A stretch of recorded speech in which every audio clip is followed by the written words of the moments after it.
Oh, a great morning to be on the boat, and I think the sun is almost at its peak right now. We're here in English Bay, or False Creek, I think. False Creek, is that where we are? English Bay. We're in English Bay this morning, hanging out with the Burnaby Power and Sail Squadron. We're talking boating safety. What do you need before you get on the water? That's all coming up next from the water on BT. Yeah, what a beautiful morning it is. Again, we are in English Bay now. We're going to be in False Creek later. And Rob, we know, most of us know that to actually get on the water, at the very least, you need this Pleasure Craft operator's card, which is fairly easy to get. And that almost is a little bit scary to me. Yeah, they're actually a little too easy to get. Right? You read a small book, take the test online, and you've never have to have actually ever been on a boat.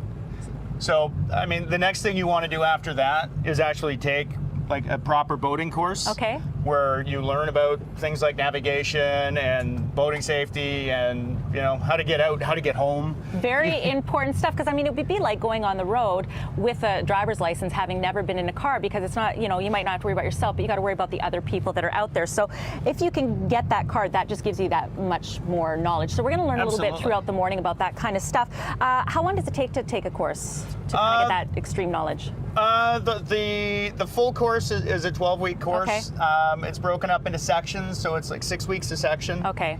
So the time commitment and for the long-term knowledge is great. Now, there are also safety things that we need to have. Obviously, we've got our PFD. That is first and foremost. And these ones are great because once you hit the water, it actually just... They self-inflate. But if I spill my coffee? No, they will not. Okay. You can be out in a driving rainstorm in BC and they will not self-inflate. What else do we have here?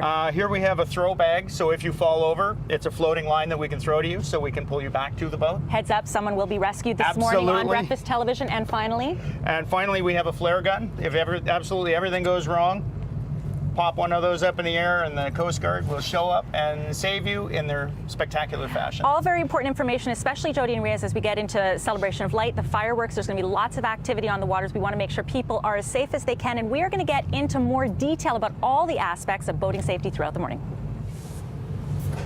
Oh, so relaxing out here, right? Yeah, Olivia? Oh, Olivia nodded. Yeah. Too. Yeah, we're having a great morning as we're going to be navigating our way into False Creek after the break. We'll be right back. Quiet, Olivia. Oh, you're awake now. You're awake. We're going to have some fun. Yeah, you might have problems, obviously, in traffic. Thor's going to have those details, but there could be problems out on the water, and you need to navigate. You need to be able to make your way, and we're going to be doing that into False Creek, right, Rob? We are. We're going to navigate our way into False Creek. As opposed to traffic lines, we have traffic buoys, which you keep the red ones on your right on your way in. So we've got some out here right now. Yeah, you have your speed limit. Basically, that's your speed limit sign on the water. Okay. Going into False Creek, it's a 5-knot speed limit. And we're gonna go forward here. I think we're still kind of. Are we still kind of going backward, or what? There we go. We got. By the way, we got Brent driving back down below. So we do. We're gonna make our way forward here. So what are the other kind of concerns that we have? Because obviously we're getting to that busy season. We're dealing with the fireworks that are coming up. We are, and the problem with fireworks is the people that have just gotten their card and not actually taken the boating course are out here, and they're not really sure what all the buoys are for and what they mean, and you run into problems. So when we're dealing with, because let's get some tips that are out here right now. When someone is on the water, who's got the right of way? Obviously, we're talking about things like speed limits. What are some of the other hazards we need to look for? Well, yeah, the speed limits are a big hazard. Going into False Creek, the ferries are crazy. They're everywhere. There's hundreds of them. Do they have the right of the way? They do. Okay. And the best thing to do is just stay out of their way.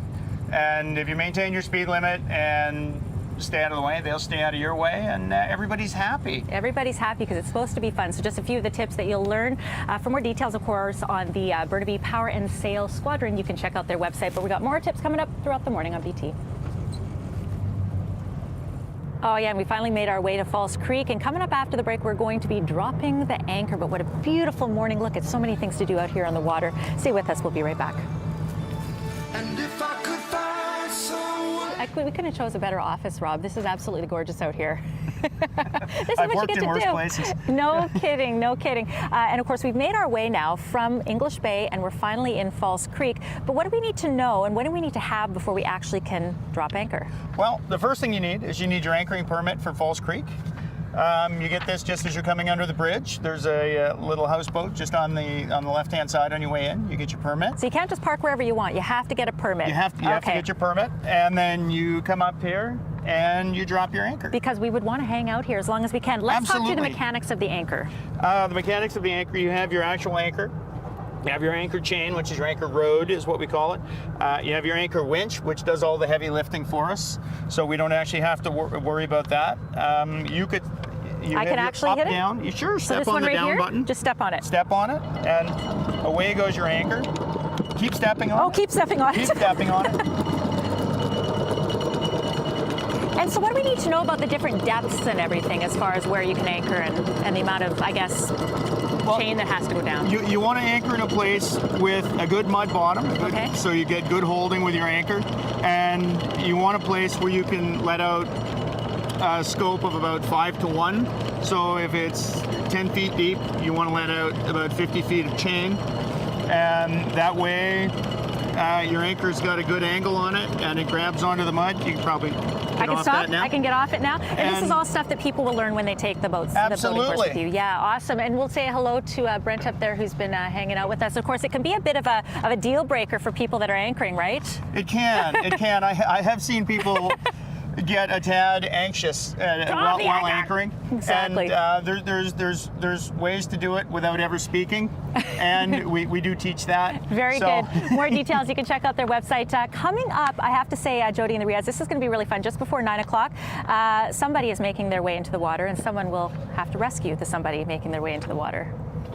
I was just thinking asteroids. I'm on board with Jody there. Asteroids was one for sure. But you know what? What do you need electronic playthings for when you have the beauty of the water? We're, of course, here in False Creek. We're talking boat safety. You know, it's all fun and games until someone goes overboard. What happens when that happens? We're going to tell you what you need to do. Stay with us. Boat safety. And you know, Rob, of course, beautiful day like this, you can't help but have a great time. But in that hopefully unlikely circumstance that someone goes overboard, it's important that we're prepared, right? It is. It is. You have to have your proper safety equipment with you. You have your throw bag in case they fall in.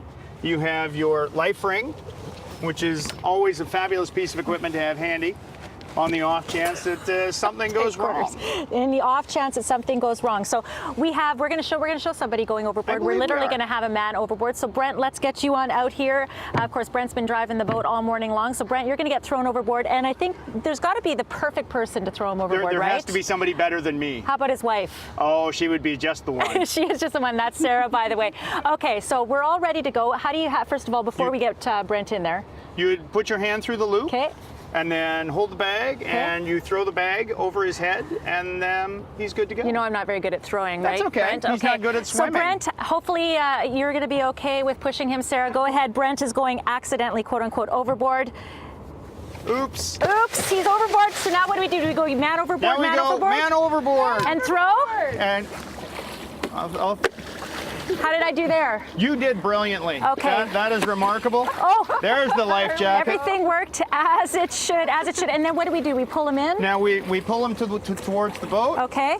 Now what do I need to do to make sure that I'm not now pushing myself into some sort of danger?